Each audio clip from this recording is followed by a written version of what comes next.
السلام علیکم ورحمۃ اللہ وبرکاتہ۔ الحمد للہ رب العالمین والصلاة والسلام علی رسولہ الکریم وعلی آلہ وصحبہ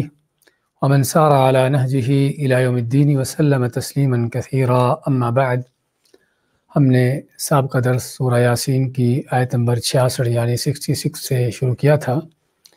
ان آیات کو دہراتے ہیں۔ اعوذ باللہ من الشیطان الرجیم وَلَوْ نَشَاءُ لَطَمَسْنَا عَلَىٰ أَعْيُنِهِمْ فَاسْتَبَقُوا الصِّرَاطَ فَأَنَّىٰ يُبْصِرُونَ، اور اگر ہم چاہیں تو ان کی آنکھوں کو مٹا دیں۔ فَاسْتَبَقُوا الصِّرَاطَ، پس وہ رستے کی طرف بڑھیں۔ فَأَنَّىٰ يُبْصِرُونَ، لیکن کیسے دیکھ پائیں گے؟ جس میں اس بات کا بیان ہے کہ اللہ تعالیٰ چاہے تو لوگوں کے جرائم پر فوری طور پر پکڑ کر لے اور ان کو ان کے جرائم کی سزا دنیا کے اندر ہی دے دے، لیکن اللہ تعالیٰ نے چونکہ دنیا کو امتحان کے لیے رکھا ہے، اس لیے اللہ تعالیٰ لوگوں کے جرائم دیکھتا ہے، جانتا ہے، سنتا ہے، لیکن ان کو مہلتیں اور ڈھیل دیتا ہے تاکہ امتحان کا مقصد پورا ہو جائے، کیونکہ اگر دنیا کے اندر ہی سزا ملنا شروع ہو جائے تو امتحان کا مقصد فوت ہو جائے۔ وَلَوْ نَشَاءُ لَمَسَخْنَاهُمْ عَلَىٰ مَكَانَتِهِمْ، اور اگر ہم چاہیں تو ان کو ان کی جگہ پر ہی ان کی شکلیں بگاڑ دیں، ان کو مسخ کر دیں۔ فَمَا اسْتَطَاعُوا مُضِيًّا، پس نہ آگے بڑھنے کی ان کو طاقت ہو، وَلَا يَرْجِعُونَ، اور نہ پیچھے لوٹ سکیں اپنے گھروں کو۔ تو اس میں بھی بیان ہے کہ اللہ تعالیٰ نہ کہ صرف آنکھیں مٹا دے بلکہ پوری شکلیں ہی بگاڑ دے، بندر سور بنا دے، پتھر اور اس طرح کی چیزیں بنا دے۔ تو اس میں بھی اللہ تعالیٰ کی اپنی قدرت کا بیان کیا ہے، اور اس میں اس دونوں آیتوں کے اندر اس چیز کا بھی بیان ہے کہ اللہ نے جو تم کو قوتیں، طاقتیں، صلاحیتیں دی ہیں، اللہ تم سے وہ واپس چھیننے پر بھی، لینے پر بھی قادر ہے اور لے سکتا ہے، جس میں تنبیہ ہے انسان کے لیے کہ اس کو اپنی اللہ کی طرف سے جو ملی ہوئی ایک قوت طاقتیں ہیں، ان کا شکر ادا کرنا چاہیے، اس پر گھمنڈ نہ ہونا چاہیے، اور معلوم ہونا چاہیے کہ اللہ تعالیٰ جب چاہے ان کو مٹا سکتا ہے، ان کو ختم کر سکتا ہے۔ اور اس میں انسان کے دوبارہ مرنے کے بعد زندہ ہونے کا بھی بیان ہے کہ جو اللہ یہ شکلیں صورتیں بناتا ہے، دیتا ہے، خوبصورتیاں بناتا دیتا ہے، وہ اللہ تعالیٰ جب چاہے ایسی چیزوں کو بگاڑ بھی سکتا ہے، ان کو ختم بھی کر سکتا ہے۔ تو ایسے ہی اللہ تعالیٰ مرنے کے بعد بھی دوبارہ زندہ کر سکتا ہے۔ وَمَن نُعَمِّرْهُ نُنَكِّسْهُ فِي الْخَلْقِ أَفَلَا يَعْقِلُونَ، فرمایا اور جس کو ہم لمبی عمر دیتے ہیں، نُنَكِّسُهُ فِي الْخَلْقِ، ہم اس کو پلٹا دیتے ہیں اس کی بناوٹ میں۔ پلٹانے کا معنی کہ جس طرح پہلے کمزور پیدا ہوا تھا، اسی طرح پھر سے اس کو کمزور بنا دیتے ہیں، اور آدمی کا جسمانی طور پر بھی اس کی طاقتیں، قوتیں، صلاحیتیں ختم ہو جاتی ہیں، اور اس کے ساتھ ساتھ جو ہے اس کی دماغی طور پر بھی اس کی صلاحیتیں جو ہے ختم ہو جاتی ہیں۔ تو یہ معنی کہ من نعمر ننکسہ، کہ لمبی عمر دے کر اللہ تعالیٰ جو ہے پھر سے انسان کی پیدائش کو، اس کی بناوٹ کو، اس کی تخلیق کو پلٹا دیتا ہے۔ افلا یعقلون، تو کیا پس یہ عقل نہیں کرتے؟ عقل کرنے کا معنی کہ زندگی کے یہ انقلابات، زندگی کے یہ تغیرات اور یہ ساری زندگی کے اندر ہونے والی تبدیلیاں اس بات کی دلیلیں ہیں کہ معاملات سارے ایک جیسے نہیں بلکہ تبدیل ہوتے ہیں۔ ایسے ہی زندگی ہے، اس کے بعد موت ہے، اور مرنے کے بعد پھر سے دوبارہ زندہ ہونا ہے۔ اور اس میں اللہ تعالیٰ کی قدرتوں کا بیان بھی ہے۔ وَمَا عَلَّمْنَاهُ الشِّعْرَ وَمَا يَنبَغِي لَهُ، اور ہم نے آپ کو شعر نہیں سکھائے اور نہ ہی آپ کے لائق ہیں۔ یہ رد ہے کافروں کا کہ جو آپ کو شاعر ہونے کا طعنہ دیتے تھے یا لوگوں کو بہکاتے تھے، آپ کو، آپ کی دعوت کو یعنی کہ گرانے کے لیے، آپ کی دعوت کو بے وزن اور اس کو ڈیگریڈ کرنے کے لیے ہمیشہ جو ہے آپ کو طرح طرح کے ایسے نام دیتے، ایسے تان بازی کرتے کہ جس سے سننے والوں کے دل میں آئے کہ یا اللہ کے نبی نہیں ہیں بلکہ کوئی شاعر مجنون کو اس طرح کے الفاظ آپ کو جو دیے جاتے، تو اسی طرح سے آپ صلی اللہ علیہ وسلم کے لائے ہوئے کلام الہی کو، اللہ کے قرآن کو شعر کا نام دے کر اس کو بے حیثیت بنانا کہ جس طرح شعر ہوتے ہیں اس طرح یہ بھی ہے، تو اللہ ماتا ہے کہ ہم نے آپ کو شعر سکھایا ہی نہیں کہ آپ شعر کہیں، اور نہ ہی آپ کے لائق ہے کہ آپ شعر کہیں۔ اور کبھی اگر آپ نے کوئی ایسا جملہ کہہ بھی دیا ہے کہ جس کا قافیہ ایک جیسا ہو تو وہ غیر یعنی کہ شعوری یعنی کہ اس غیر شعوری انداز سے یا کسی بغیر کسی یعنی کہ مقصد کے یا بغیر کسی شعر کہنے کا مقصد رکھتے ہوئے، بلکہ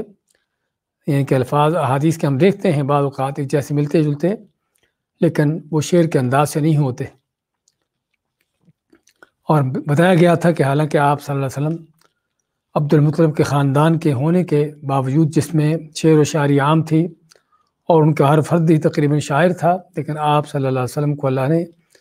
فطرتاً پہلے سے ہی ان چیزوں سے دور رکھا، کیونکہ شعر جو ہے اس کا حسن و کمال جو ہے وہ جھوٹ پر، مبالغہ آرائی پر اور ایسے خیالی اور بے بنیاد اور ان چیزوں پر ہوتا ہے جس کی کوئی حقیقت نہ ہو، جبکہ رسول کریم صلی اللہ علیہ وسلم جو وہی لے کر آ رہے تھے وہ عین حقائق پر مبنی ہے اور اعلیٰ اپنے کمال ہر لحاظ سے اس میں کمال ہے۔ تو بہت بڑا فرق ہے لوگوں کے شعر و شاعری کے اندر اور اللہ کے کلام کے اندر۔ ان هو الا ذکر و قرآن مبین، سے فرمایا کہ یہ تو صرف اللہ کا یہ ذکر ہے، وہی ہے، اور قرآن مبین ہے، کھلا قرآن ہے، واضح قرآن ہے کہ جس کو شعروں کے ساتھ ملانا سراسر حماقت اور بے وقوفی ہے۔ لینذر من کان حیا، اس قرآن کا مقصد بھی لوگوں کو ڈرانا ہے، جبکہ شعروں کا مقصد وہ جو بے حیائی کو بدکاری پھیلانا ہوتا ہے اور دلوں میں منافقت اور ایسی چیزیں پیدا کروانا ہوتا ہے اکثر بیشتر، لیکن اللہ کے وحی کا مقصد لوگوں کو اللہ کے عذاب سے ڈرانا ہے۔ لیکن اس سے ڈرتا کون ہے؟ کون اس سے سبق عبرت حاصل کرتا ہے؟ اللہ فرماتا ہے من کان حیا، کہ جو زندہ ہو، یعنی جس کا دل زندہ ہو، جس کا ضمیر زندہ ہو، اور جو ہے بصیرت رکھنے والا جو ہو، ہاں جو اندھا ہو اور مردہ ہو جس کا دل، اور جس کے اندر کوئی یعنی کہ زندہ لوگوں کی صلاحیتیں نہ ہوں، جس کے صلاحیتیں معطل ہوں، ایسے لوگوں کو ان نصیحتوں کا فائدہ نہیں۔ اس سے معلوم ہوا کہ انسان کو حق بات معلوم کرنے کے لیے ضرورت ہوتی ہے اللہ تعالیٰ کی دی ہوئی قوتوں کو، صلاحیتوں کو اجاگر کرنے کی، ان کو کام پہ لگانے کی، اور ان سے صحیح معنوں میں مثبت انداز سے فائدہ اٹھانے کی، تاکہ جو ہے وہ حق کو پا سکے، حقیقت کو جان سکے۔ تو میں کہ تاکہ اس قرآن سے ڈرایا جائے ان لوگوں کو جو زندہ ہیں، جن کو بصیرت ہے اور جو اپنی صلاحیتوں کو بروئے کار لاتے ہیں۔ وَيَحِقَّ الْقَوْلُ عَلَى الْكَافِرِينَ، اور کافروں پر جو ہے بات حق ہو جائے، یعنی اللہ کا وعدہ ان کا جہنمی ہونے کا، ان کی ہلاکتوں کا وہ پورا ہو جائے۔ اس کے بعد کی آیتیں دیتے ہیں۔ اعوذ باللہ من الشیطان الرجیم، اولم يروا انا خلقنا لهم مما عملت ايدينا انعاما فهم لها مالكون وذللناها لهم فمنها ركوبهم ومنها يأكلون ولهم فيها منافع ومشارب أفلا يشكرون واتخذوا من دونه آلهة لعلهم ينصرون لا يستطيعون نصرهم وهم لهم جند محضرون فلا يحزنك قولهم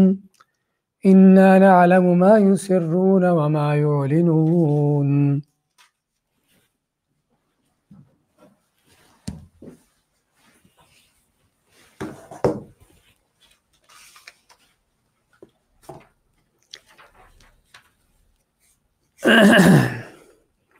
اولم یروا، کیا دیکھا نہیں ان لوگوں نے،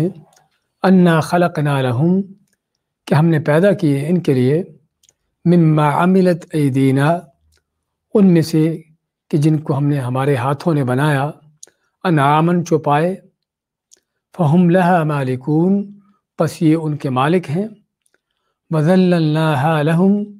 اور ہم نے ان کو ان کے لیے مسخر کیا، ان کے تابع کر دیا، فمنہا رکوبہم، پس ان میں سے کچھ وہ ہیں کہ جن پر یہ سوار ہوتے ہیں، جو ان کی سواریاں ہیں، ومنہا یاکلون، اور کچھ وہ ہیں کہ جو یہ کھاتے ہیں، وَلَهُمْ فِيهَا مَنَافِعُ وَمَشَارِبُ، اور ان میں نفع ہیں، فائدے ہیں، اور مشارب اور پینے کی چیزیں ہیں، افلا یشکرون، تو کیا پس یہ شکر ادا نہیں کرتے، واتخذوا من دون اللہ آلہہ، اور ان لوگوں نے بنا لی اللہ کے سوا معبود الہ، لعلہم ینصرون، تاکہ ان کی مدد کی جائے، لا یستطیعون نصرہم، نہیں وہ طاقت رکھتے ان کی مدد کرنے کی، وہم لہم جند محضرون، بلکہ وہ ان کے لیے خود جو ہیں حاضر باش لشکر ہیں، جند لشکر ہیں، محضرون حاضر کیے ہوئے، فلا يحزنک قولہم، پس آپ کو غمزدہ نہ کرے ان کی باتیں، انا نعلم، بے شک ہم جانتے ہیں، ما یسرون وما یعلنون، جو یہ لوگ چھپاتے ہیں اور جو ظاہر کرتے ہیں۔ سورہ یاسین کی آیت نمبر 71 سے 76 تک کی تلاوت اور ترجمہ پیش کیا گیا ہے۔ فرمایا اللہ تعالیٰ نے، اولم یروا انا خلقنا لهم مما عملت ایدینا، کیا انہوں نے دیکھا نہیں کہ جو ہم نے پیدا کیے ہیں، خلقنا لهم ان کے لیے پیدا کیے ہیں، مما اس میں سے، عملت ایدینا ہمارے ہاتھوں نے جو کیا بنایا ہے، انعامن چوپائے بنائے ہیں، فہم لہا مالکون، پس یہ ان کے مالک ہیں۔ اولم یرو سے مراد یعنی دیکھنا آنکھوں کا نہیں بلکہ دل کا دیکھنا، معلوم کرنا، کہ انہوں نے کبھی غور و فکر نہیں کیا ان چوپایوں پر، جانوروں پر جو اللہ تعالیٰ نے ان کے لیے بنائے ہیں، ان کی خدمت کے لیے بنائے ہیں اور ان کے ہاتھوں میں کر دیے ہیں اور ان کے ماتحت بنا دیے کر دیے ہیں، اور ماتا مما عملت ایدینا جو ہمارے ہاتھوں نے کیا ہے۔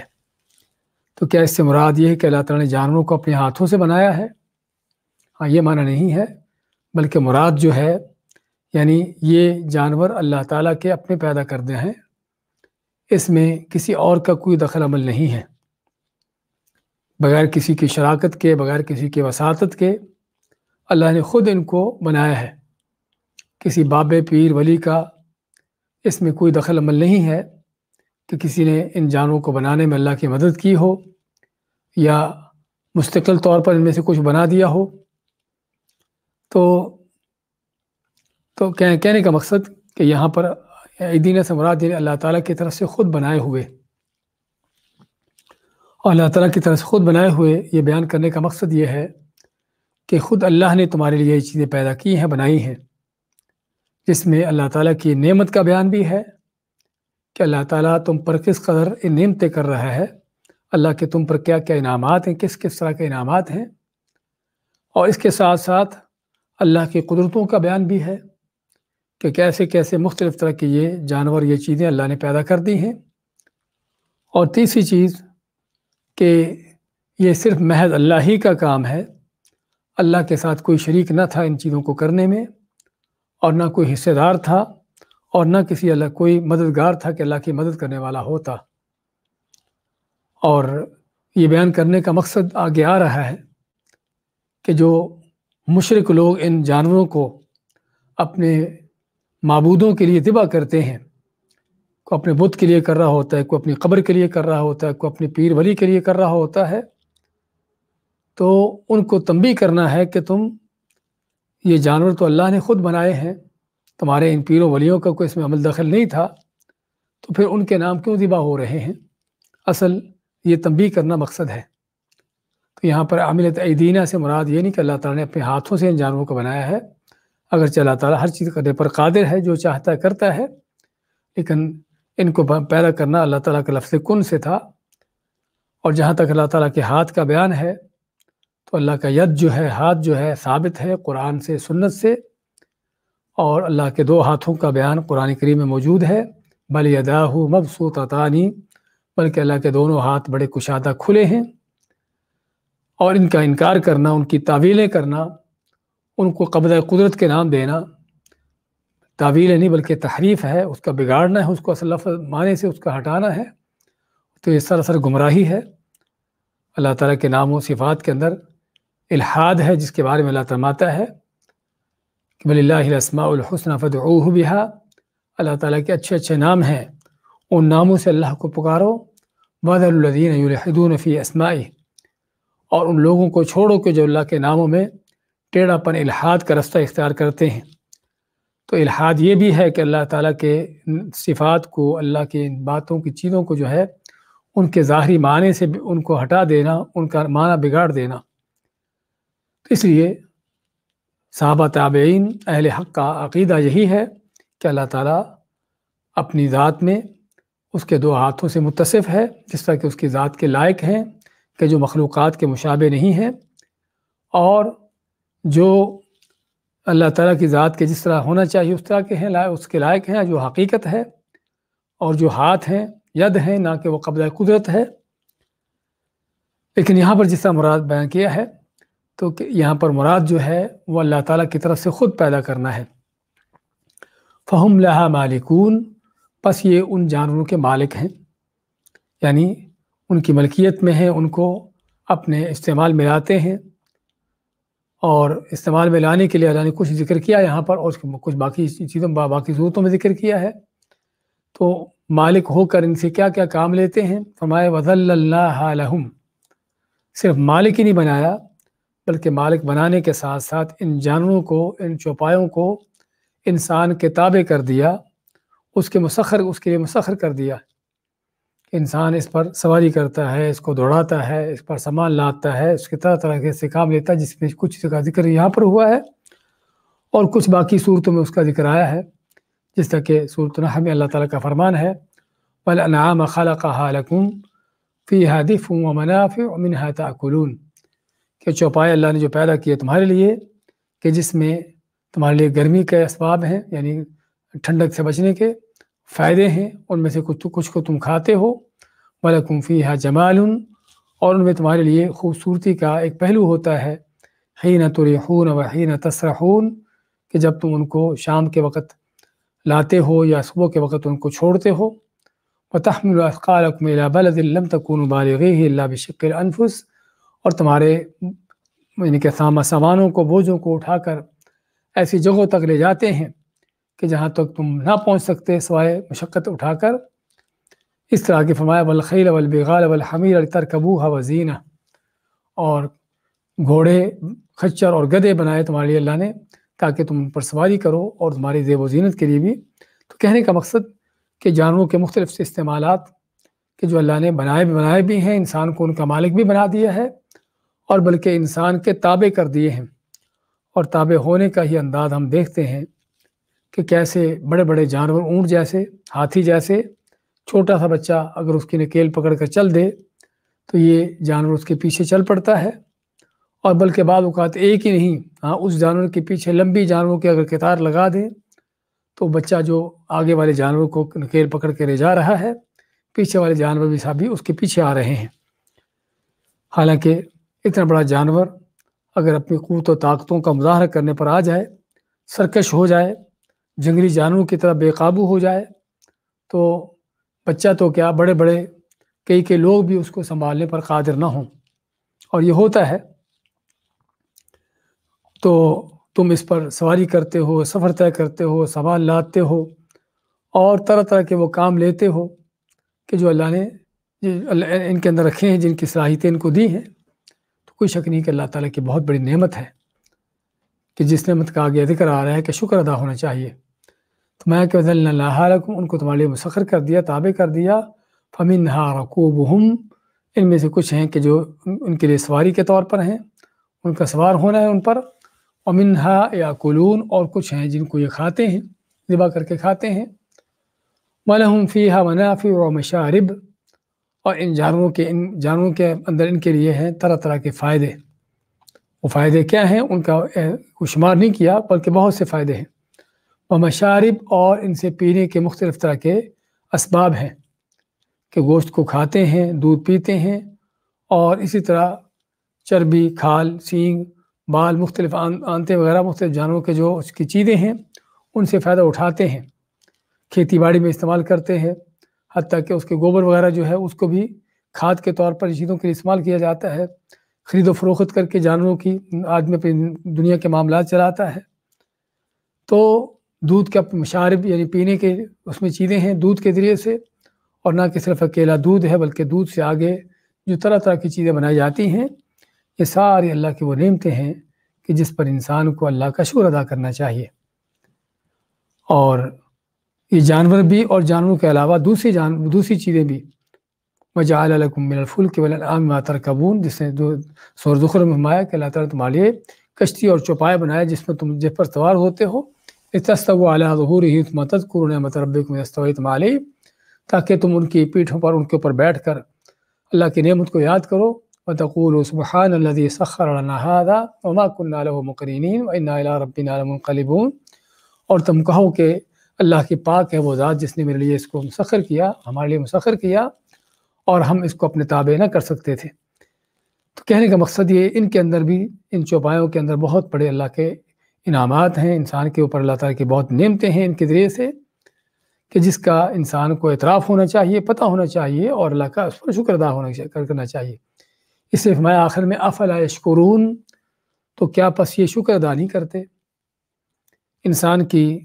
اللہ تعالیٰ کی نعمتوں کے حوالے سے اور خصوصاً ان جانوروں کے حوالے سے ناشکری کے کیا کیا انداز ہیں، کہ کبھی تو جانتا ہی نہیں انسان کہ اللہ کی مجھ پر کیا نعمتیں ہیں، ان چوپایوں کے ذریعے سے اللہ تعالیٰ نے مجھ پر کیا کیا نعمتیں کی ہیں، اور کبھی جو ہے ان نعمتوں کو اپنی طرف منسوب کر لینا کہ میں ہی اس کا مالک ہوں اور میں اس کو چلاتا ہوں، کرتا ہوں جو کرتا ہوں، اور کبھی جو ہے اللہ کی نعمتوں کو اوروں کی طرف منسوب کر دینا کہ فلاں کا دیا ہوا ہے، اس کی عنایت ہے، اس کا فضل ہے، اس نے ان چیزوں کو میرے تابع کیا ہے۔ تو مشرک کے حقیقت میں طرح طرح کے نمک حرامی کے انداز ہیں کہ جو اللہ کے ساتھ کرتا ہے، کہ کس کس انداز سے اللہ کی نعمتوں کی ناشکری کرتا ہے، اور پھر آخر میں چل کر ان جانوروں کو جب اللہ کے سوا اوروں کے لیے ذبح کرتا ہے تو یہاں پر اس کی ناشکری کی جو انتہا ہو جاتی ہے، اور اس کا اللہ تعالیٰ کے ساتھ بغاوت کا، سرکشی کا انتہا ہو جاتی ہے۔ تو مایا کہ افلا یشکرون، اس طرح کی طرح طرح کی نعمتیں ملی ہیں، ان کو تابع کر دی ہیں، ان کے لیے مسخر کر دی ہیں، اور پھر بھی یہ اللہ کو چھوڑ کر اپنے معبودوں کی بھیڑ چڑھاتا ہے، ان کے لیے نظر نیازی دیتا ہے، ان کے آستانوں پر ان کو ذبح کرتا ہے، ان کے ناموں پر ذبح کرتا ہے، ان کا تقرب حاصل کرنے کی کوشش کرتا ہے اللہ کے پیدا شدہ ان جانوروں سے۔ اس سے بڑھ کر اللہ تعالیٰ کے ساتھ اور نمک حرامی کا انداز کیا ہوگا کہ اللہ تعالیٰ کی اس قدر دی ہوئی نعمتیں اور اللہ تعالیٰ کے طرف سے مسخر کی ہوئی ساری یہ چیزیں بجائے اللہ کا شکر ادا کرنے کے بلکہ اللہ کے ساتھ اوروں کے شکر ادا ہوتے ہیں۔ تو میں افلا یشکرون، پس کی کیا شکر ادا نہیں کرتے اللہ تعالیٰ کا ان نعمتوں پر، بلکہ شکر ادا کرنے کے بجائے کیا کرتے ہیں، واتخذوا من دون اللہ آلہہ، بلکہ ان ظالموں نے اللہ کے سوا معبود بنا لیے، اللہ کو چھوڑ کر اوروں کو اپنے مشکل کشا حاجت روا بنا لیا۔ آلہہ الہ کی جمع کہ جن کی پوجا عبادت ہوتی ہے، ان سے دعائیں کرتے ہیں، ان کے سامنے جھکتے ہیں، ان کے لیے نظر نیازیں دیتے ہیں، ان سے نفع نقصان کی امیدیں رکھتے ہیں، ان سے مشکل کشائی حاجت روائی کے عقیدے رکھتے ہیں۔ تو طرح طرح کے اللہ تعالیٰ کے سوا معبود بنا رکھے ہیں۔ اچھا، آدمی یا انسان جب بھی کسی کی عبادت کرتا ہے تو اس کے پیچھے مقصد اس کا کیا ہوتا ہے؟ جب بھی کسی کے سامنے جھکتا ہے، سجدہ کرتا ہے، اس کے لیے نظر نیازیں چڑھاتا دیتا ہے، تو اس کے پیچھے اس کا ایک بڑا مقصد یہ ہوتا ہے کہ اس سے اس کو مدد حاصل ہوگی۔ اسے میں کہ لعلہم ینصرون، کہ اللہ کے سوا انہوں نے اور معبود الہ بنا دیے تاکہ ان کے ذریعے ان کی مدد کی جائے، یعنی اللہ کے سوا انہوں نے جو اور معبود بنائے ہیں تاکہ ان سے ان کو مدد حاصل ہو۔ لیکن اب دیکھنا یہ ہے کہ ان کے معبود ان کی مدد کرتے ہیں، یہ اپنے معبودوں کی مدد کرتے ہیں، تو معاملہ یہاں پر الٹ نظر آئے گا۔ چاہے جائے کہ ان مجاوروں کو، ان بتوں کے پجاریوں کو، ان قبر پرستوں کو کہ جو ان کی پوجا کیے ہوئے ہیں، قبروں کو عبادت بنائے ہوئے ہیں، مسجدیں بنائے ہوئے ہیں، بتوں کو اپنے معبود بنائے ہوئے ہیں، اللہ کے بندوں کو اپنے معبود بنائے ہوئے ہیں، چاہے جائے کہ ان کو ان سے مدد حاصل ہوتی، بلکہ یہ مشرک خود ان کے مددگار بن کے کھڑے ہوتے ہیں۔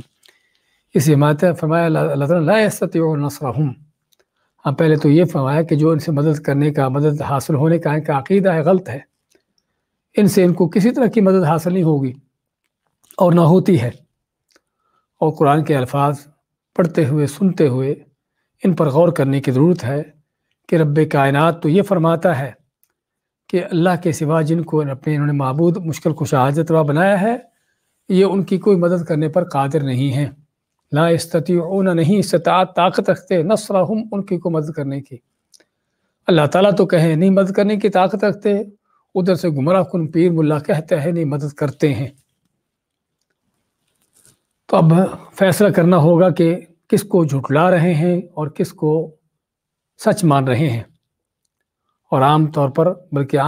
پر کیا مشرک کا کام ہی بلکہ یہ ہے کہ اللہ کو جھٹلانا، اللہ کو جھوٹا قرار دینا، اور اپنے گمراہ کن ملاؤں پیروں کو جو ہے ان کو حقدار قرار دینا کہ انہوں نے سچ کہا ہے۔ یہ ہے ہمیشہ سے مشرکوں کا انداز۔ تو اللہ ماتا لا یستطیعون نصرہم، یہ ان کی کوئی مدد کرنے پر قادر نہیں، ان کی کوئی استطاعت نہیں کہ اپنے معبودوں کی مدد کریں۔ وَهُمْ لَهُمْ جُنْدٌ مُحْضَرُونَ، بلکہ معاملہ اس کے الٹ ہے۔ وہ کیا ہے؟ بلکہ یہ خود جو ہے، ہم یعنی خود یہ مرید، یہ چیلے چمچے، یہ ان کے پجاری، یہ ان کے مجاور، لہم، ان کے لیے، اپنے معبودوں کے لیے، اپنے ولیوں بزرگوں کے لیے، اپنے مشکل کشا و حاجت رواؤں کے لیے، ان کے لیے ہوتے ہیں جندن، لشکر، محضرون، حاضر کیے ہوئے۔ یعنی یہ خود جو ہے اپنے معبودوں کے لیے حاضر باش لشکر ہوتے ہیں، اور یہ حقیقت ہے جسے سمجھنے کی ضرورت ہے، اور آنکھیں کھولنے والے کو یہ حقیقتیں بالکل سامنے واضح نظر آئیں گی کہ کس طرح مشرکوں کے معبود جو ہیں یہ مشرکوں سے مدد لیتے ہیں، نہ کہ مشرکوں کی مدد کرتے ہیں۔ ہم مشرکوں کی مدد کیسے لیتے ہیں؟ کسی درگاہ ہی کو لے لیجئے، پہلے وہ قبر بنائی گئی، اس قبر کو کسی ولی کے ساتھ منسوب کیا گیا، ہاں ولی کے ساتھ منسوب کرنا بھی کافی نہ تھا، پھر اس قبر کے اوپر کوئی گنبد، کبے شبے بنائے گئے، اس پر جھنڈے لگائے گئے، اس پر چراغاں کیا گیا، اس پر کوئی پھول چادریں چڑھائی گئیں، وہاں پر کوئی میلے عرس لگائے گئے، اور وہاں پر سبیلیں اور کھانے اور لنگر وہاں پر لگائے گئے، اور پھر لوگوں کو جو ہے جھوٹی حکایتیں، کرامتیں گھڑ گھڑ کر بیان کرنا کہ اس ولی کی، اس بزرگ کی کیا کرامتیں ہیں، اس درگاہ پر آ کے کیا ملتا ہے، اس کے لیے جھوٹے قصے کہانیاں بنانے، جھوٹ کے پلندے تیار کرنے، تاکہ لوگوں کو ان مزاروں پر، ان درگاہوں پر آنے کی ترغیب دی جائے۔ وہاں پر چڑھاوے، نظر نیازیں پیش کرنے کی فضائل بیان ہوئے کہ یہاں پر تم اگر کوئی نظر دو گے، چڑھاوا دو گے، تو تم کو کیا ملے گا، دنیا آخرت میں کیا فراوانیاں ملے گی، اور طرح طرح کے اس طرح کے عقیدے۔ اور پھر وہ نظر نیازیں وصول ہوئیں، گدیاں بن گئیں، گدی نشین بیٹھ گئے، اور کاروبار بزنس چل پڑے، اور ایسے کاروبار بزنس چلے کہ ممکن ہے کہ بڑے بڑے تاجر، بڑے بڑے فیکٹریوں کے مالک بھی پیچھے رہ گئے، اور یہ گدی نشین، یہ مجاور، جن کا کاروبار اس انداز سے چمکا، ایسا چمکا کہ وہ یعنی کہ بے حد و حساب چیزوں کے، دولتوں کے مالک بن گئے۔ اور پھر یہیں پر بات ختم نہ ہوئی، آگے مزید بڑھ کر کرامتیں بیان کی، فضیلتیں بیان کی، لوگوں کو ترغیب دی، لوگوں کو دعوتیں دی گئیں، اور جس نے اس کی مخالفت کی اس کے خلاف نفرتیں، دشمنیاں پھیلائی گئیں، بلکہ ان سے قتل و قتال کیا گیا، ان سے باقاعدہ جنگیں کی گئیں، اور باقاعدہ ان کو مارنے کی ترغیب دی گئی۔ اور آئے دن ہم جو اس طرح کے واقعہ سنتے ہیں اس کے پیچھے یہ ساری سازشیں ہیں۔ اور پھر دنیا میں بات ختم نہیں ہوگی بلکہ آگے چل کر بھی، کہ قبر میں یہی بزرگ تمہارا حساب دے لیں گے، تم کو ہر طرح کے عذاب سے بچا لیں گے، قیامت کے دن بھی یہ بزرگ جو ہیں، یہ اللہ کے ولی تمہارے حساب کتاب دے لیں گے، اور تمہارے معاملات خود نپٹا لیں گے، اور پھر تم کو جنتوں میں چھوڑ کر آئیں گے۔ یہ لمبا سلسلہ کہ جو ان معبودوں کی مدد کے لیے ہوتا ہے، اور یہ آج نہیں، صاحب کا زمانوں میں تھا۔ ایک صحابی جس کے بیٹے، ایک آدمی ابھی ایمان نہیں لایا تھا، بعد میں ایمان لاتا ہے، اس کے بیٹے مسلمان ہو گئے، تو باپ جو ٹانگ سے لنگڑا بھی تھا، بت کا پجاری، تو بیٹے جب مسلمان ہو گئے، انہوں نے دیکھا کہ باپ جو ہے شرک میں پڑا ہوا بت کی پوجا کر رہا ہے،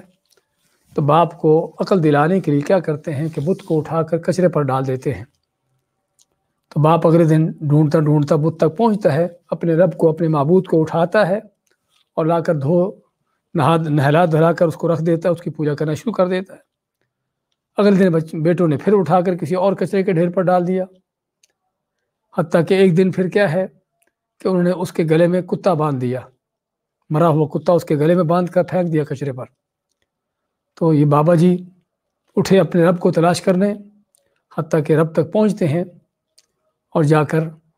جب دیکھتے ہیں کہ رب کے ساتھ اس کے گلے میں مرا ہوا کتا بندھا ہوا ہے، تو اب اللہ نے اس کی عقل کو جگایا، اس کی عقل جاگتی ہے، دیکھتا ہے کہ میں کس کی پوجا کر رہا ہوں۔ یہ ہے مشرکوں کا، ہر دور کے مشرکوں کا حال، کہ جن سے ان کو امیدیں ہوتی ہیں کہ ان کے کام آئیں گے، ان کی مدد کریں گے، ان کی مدد کام آنا دور کی بات ہے، کام آنا تو دور کی بات ہے، بلکہ وہ ہی ان کے مدد کے محتاج ہوتے ہیں، ان کے معبود ہی ان سے مدد کرواتے ہیں۔ ابراہیم علیہ السلام کا واقعہ بھی سورۃ الانبیاء میں اللہ نے تفصیلاً بیان کیا ہے۔ وہاں پر بھی جب انہوں نے بتوں کو توڑا اور توڑ کر بڑے کا نام لگا دیا، کیسے پوچھو، تو اس وقت مشرکین نے کیا کہا، انصروا آلہتکم ان کنتم فاعلین، کہ اگر تم کچھ کرنا چاہتے ہو تو اپنے معبودوں کے، اپنے ربوں کی مدد کرو۔ یہ ہے مشرک کی عقل ماری ہوئی، کہ جن سے اس کو مشکل کشائی، حاجت روائی کی امیدیں ہوتی ہیں، وہی اس کے خود کے محتاج ہوتے ہیں، بھائی چاہے وہ زندہ ہو یا مردہ ہوں۔ حتیٰ کہ زندہ بیٹھے ہوئے گدی نشین اور یہ پیر ملا، کہ جو بڑے کرنی دھرنی والے سمجھے جاتے ہیں، ان کے کاروبار بھی، ان کے بزنس بھی، ان کی گدیاں بھی ان کے مریدوں کے اور ان کے نظر و نیازوں پر چلتی ہیں۔ نہ جھنڈے لگے، نہ نظر نیازیں ملے، پھر دیکھا جائے کہ یہ کاروبار بزنس کیسے چلتے ہیں۔ لیکن یہ ہے شیطان کا سارا وہ بنایا ہوا جال، لوگوں کو شرک میں پھنسانے کا، ان کو گمراہ کرنے کا۔ اور یہ ہیں دین کے رہزن اور ڈاکو، کہ جن کے بارے میں اللہ فرماتا ہے، یا ایھا الذین آمنوا ان کثیرا من الاحبار والرہبان لیأکلون اموال الناس بالباطل ویصدون عن سبیل اللہ، کیا وہ لوگ جو ایمان لائے ہو، بے شک بہت سے ملا پیر کہ جو لوگوں کے مال بھی حرام طریقوں سے ہتھیاتے کھاتے ہیں، ویصدون عن سبیل اللہ، اور اللہ کی راہ سے بھی روکتے ہیں۔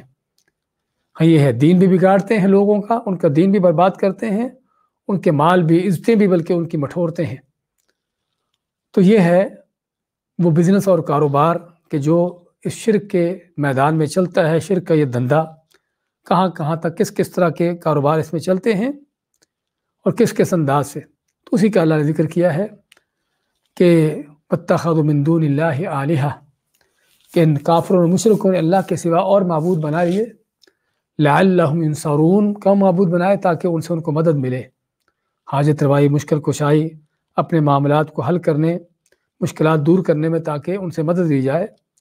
تو کیا مدد کرتے ہیں؟ اللہ ماتا لا یستطیعون نصرہم، یہ ان کے معبود ان کی مدد نہیں کر سکتے، بلکہ وہم لہم جند محضرون، بلکہ یہ مشرک خود ہی اپنے معبودوں کے،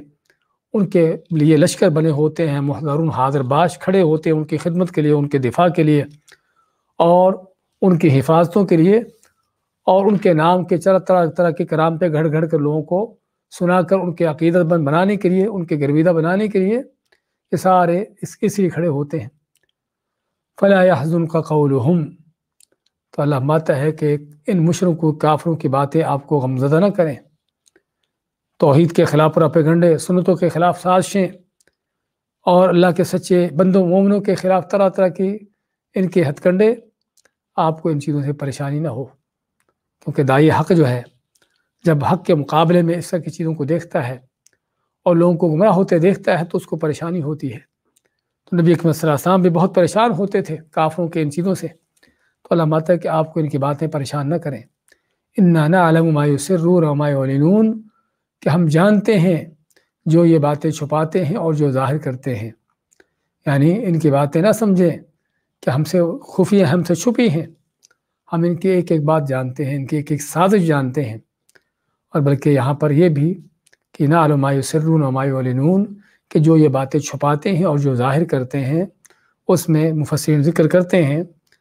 کہ ان کافروں کے سرداروں کی، کفر کے علمبرداروں کا حال آپس میں ایک دوسرے کے ساتھ کیا ہوتا ہے اور عوام الناس کے ساتھ ان کا معاملہ کیسا ہوتا ہے۔ آپس میں جب بیٹھتے ہیں تو نبی کریم صلی اللہ علیہ وسلم کے حق ہونے کا، آپ کے سچا ہونے کا اعتراف کرتے ہیں۔ اسی واقعات میں سورۃ الانعام کی آیت جس میں اللہ فرماتا ہے انہم لا یکذبونک ولکن الظالمین بآیات اللہ یجحدون، کہ یہ کافر آپ کو تو نہیں جھٹلاتے، لیکن یہ ظالم اللہ کی آیتوں کا انکار کرتے ہیں۔ اس آیت کی تفسیر میں علامہ ابن کثیر رحمۃ اللہ علیہ واقعہ ذکر کرتے ہیں کہ نبی کریم صلی اللہ علیہ وسلم جب مکہ میں تھے تو رات کے وقت آپ تہجد کی نماز پڑھتے اور اونچی بلند آواز سے تلاوت کرتے، تو مکہ کے کافر آپ کے گھر کے آس پاس آ کے بیٹھتے اور آپ کی تلاوت سنتے، مکہ کا کافروں کے سردار یعنی ابو جہل اور دوسرے اس طرح کے لوگ۔ تو ایک دن کیا ہوتا ہے کہ آپ صلی اللہ علیہ وسلم جب اپنی تلاوت کر چکے، نماز پڑھ چکے، تو کافر جو ہے جو آ کے بیٹھ رہے تھے، کوئی چاروں طرف کودر بیٹھا ہے تو اپنے گھروں کو واپس جانے لگے۔ تو ایک رستے میں ابو جہل اور ابو البختری دونوں کی ملاقات ہو جاتی ہے، تو دونوں ایک دوسرے سے پوچھتے ہیں کہ کیا معاملہ ہے۔ ابو البختری ابو جہل سے پوچھتے ہیں کہ جو تم سن کے آئے ہو کیا خیال ہے؟ تو ابو جہل خود کہتا ہے کہ واقعی یہ اللہ کا کلام ہے، کسی بشر کا کلام نہیں ہے، اور یہ واقعہ ایسی چیز ہے کہ جو کسی انسان کے بس کی بات نہیں۔ تو ابو البختری کہتا ہے کہ پھر کیا خیال ایمان لانا ہے؟ تو ابو جہل اپنے پورے تعصب و ہردرمی کے ساتھ کیا کہتا ہے کہ جب تک زندہ ہے بلکہ مقابلہ کریں گے۔ ہاں، کیسے ہم ایمان لائیں کہ ہم یعنی بنو مخزوم جو ابو جہل کا خاندان ہے اور بنو ہاشم جو نبی اکرم صلی اللہ علیہ وسلم کا خاندان ہے، کہتا ہے کہ ہمارا اور ان کا بیت اللہ کی سرپرستی میں مقابلہ ہے، تو ہم ان کا مقابلہ کر رہے ہیں اس میں، لیکن ہمارے خاندان میں بھی کب کوئی نبی کھڑا ہوگا یا نبی آئے گا جس کو ہم اس کے مقابلے میں کھڑا کریں؟ تو بات جو ہے وہ صرف اندھے تعصب کی ہے، ہٹ درمی کی ہے، اپنی انا کی ہے اور کچھ نہیں۔ تو کہتا ہے کہ جب تک زندہ ہے مقابلہ کریں گے۔ جھٹلایا، پھر خوب مقابلہ کیا اور آخر میں مقابلے میں دیکھا کہ مار کس کو پڑی اور کس نے ذلت اٹھائی۔ تو بات کر رہے تھے کہ آپس میں ان کی سرداروں کی باتیں ہوتی تو آپ کے حق ہونے کا اعتراف کرتے، لیکن ایسے بدماش تھے کہ جب عوام الناس کے ساتھ پاس آتے، عام لوگوں سے مخاطب ہوتے، تو اپنی ان باتوں کو چھپاتے جو آپس میں ان کی ہوئی تھی، عوام الناس کے سامنے یہی ظاہر کرتے کہ اللہ کے نبی صلی اللہ علیہ وسلم جو ہیں اللہ کے نبی نہیں ہیں، جھوٹے ہیں اور شاعر ہیں اور مجنون ہیں اور پاگل ہیں اور کیا کیا آپ کو جو نام دیے جاتے، اس لیے تاکہ لوگوں کو آپ سے دور کیا جائے، آپ سے متنفر کیا جائے۔ تو یہ معنی ہے انا نعلم ما یسرون وما یعلنون، بے شک ہم جانتے ہیں جو یہ لوگ باتیں چھپاتے ہیں اور جو یہ ظاہر کرتے ہیں، یعنی آپ کے متعلق کیا کیا ان کے معاملات ہیں، ان کی ہر بات کو ہم خوب جانتے ہیں۔ تو یہ ہے کافروں کے انداز، ان کی دجالی کے انداز، کہ لوگوں کو، عوام الناس کو گمراہ کرنے کے لیے اللہ کے انبیاء کو جھوٹا قرار دینا، شاعر مجنون کہنا، اور آپس میں وہ ایک دوسرے کے پاس بیٹھ کر ان چیزوں کا اعتراف کرتے ہیں کہ واقعی اللہ کا نبی ہے اور حق اور سچ نبی ہے۔ ہمارا دیکھیں آج کیا دیں، اولم یرو، کیا دیکھا نہیں ان لوگوں نے، انا خلقنا لهم مما عملت ایدینا انعاما، کہ ہم نے پیدا کیے ان کے لیے اس میں سے جو ہمارے ہاتھوں نے بنائے، انعامن چوپائے، فہم لہا مالکون، پس یہ ان کے مالک ہیں، وذللناہا لہم، اور ہم نے ان کے لیے ان کو مسخر کر دیا، تابع کر دیا، فمنہا رکوبہم، پس ان میں سے کچھ ان کی سواریوں کے لیے ہیں، ومنہا یاکلون، اور کچھ ان کے لیے، کچھ میں سے وہ کھاتے ہیں، یعنی کچھ کو ذبح کر کے کھاتے ہیں، وَلَهُمْ فِيهَا مَنَافِعُ وَمَشَارِبُ، اور ان کے لیے اس میں طرح طرح کے فائدے ہیں اور پینے کے انداز ہیں، پینے کی چیزیں ہیں، افلا یشکرون، تو کیا پھر بھی یہ شکر ادا نہیں کرتے، واتخذوا من دون اللہ آلہہ، اور ان مشرک و ظالموں نے اللہ کے سوا معبود بنا لیے، لعلہم ینصرون، تاکہ ان کو ان سے مدد ملے،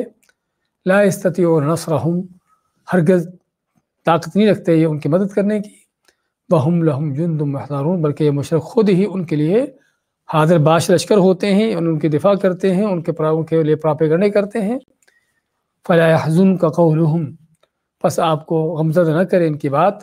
انا نعلم ما يسرون وما يعلنون، بے شک ہم جانتے ہیں جو یہ لوگ چھپاتے اور جو ظاہر کرتے ہیں،